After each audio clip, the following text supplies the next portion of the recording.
Today, we're reacting to yet another fearless interview from Yama Wolasmal.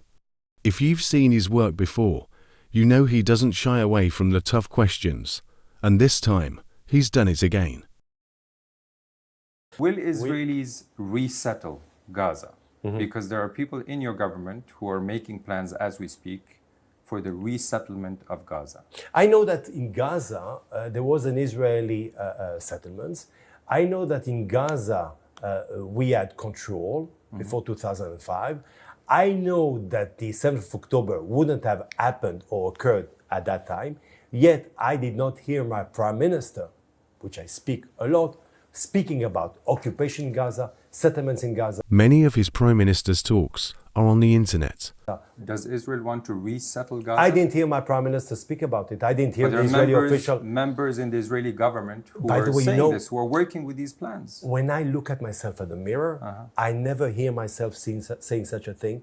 If that's what you want, if it's your fantasy, maybe it's yours. No, it's a fantasy of members of some the they're Israeli allowed government. to, by the way. Some also they have also some who have the fantasy of how would I say of a two-state solution and having a terrorist state beside me. That's also a fantasy. You know, we're a democracy. Okay, so the Israeli government does not want to resettle It's not Gaza? an official line. I didn't hear it. You also didn't hear it. Good, good. Israel is facing an unprecedented global wave of condemnation. Many countries, among them Norway, which we talked about, traditional allies of your country, say that you're violating international law by using disproportionate force against the Palestinians, committing war crimes. So the main point, genocide. Is Israel committing genocide on the Palestinians? Are you serious by asking this question? Are you serious?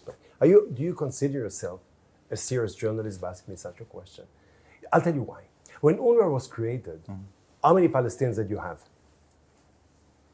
You tell me. No, I'm asking you. How many? I don't have that number. 100,000, 200,000? How many Palestinians do you have today? Speak about millions, of course.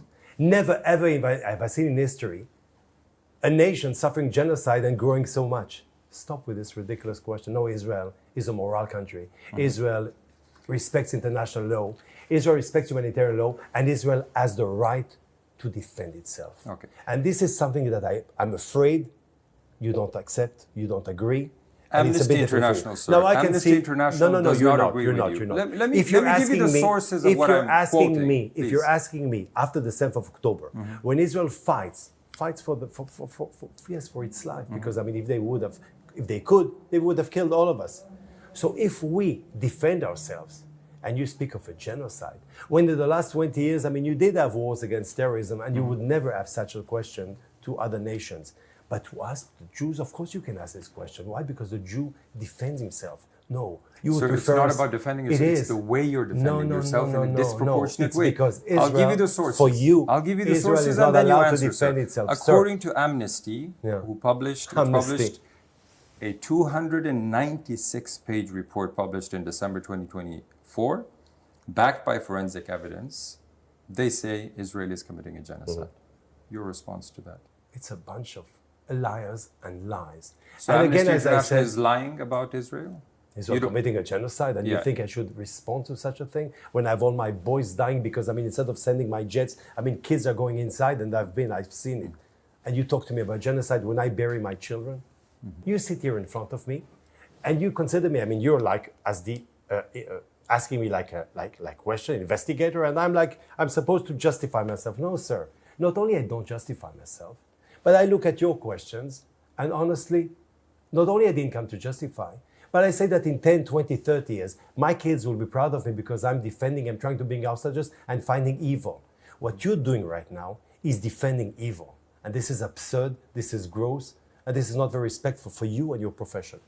So by questioning Israel's atrocities or war crimes? By mentioning genocide, it's an insult to my country, it's an insult to my soldiers, it's an insult to my daughter, it's an insult to my father, it's an insult to myself. But you're proud of yourself because you're going to go back to Norway. Yes, I had such a question. It's totally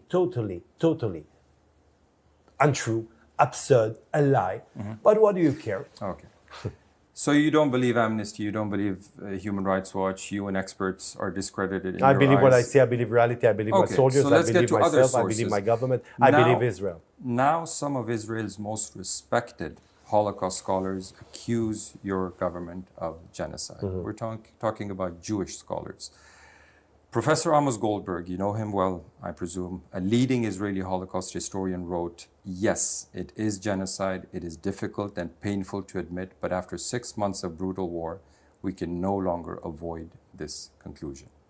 This is one of the most respected Jewish scholars saying that your government is committing genocide. 9 people here in Israel, or the Jews in Israel, are very proud of their army. You can quote 1, you can quote 2. I can quote all the millions in Israel who support their soldiers, who believe in their soldiers, who are proud of their soldiers. I am very, very proud of my army. I'm very proud of the way they fight.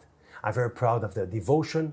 I'm very proud of the way they respect international law, sometimes even by dying, by getting a bullet, because we don't do it as we could have done it easily by planes, because we respect human lives. And the difference here is that here in Israel, missiles protect civilians.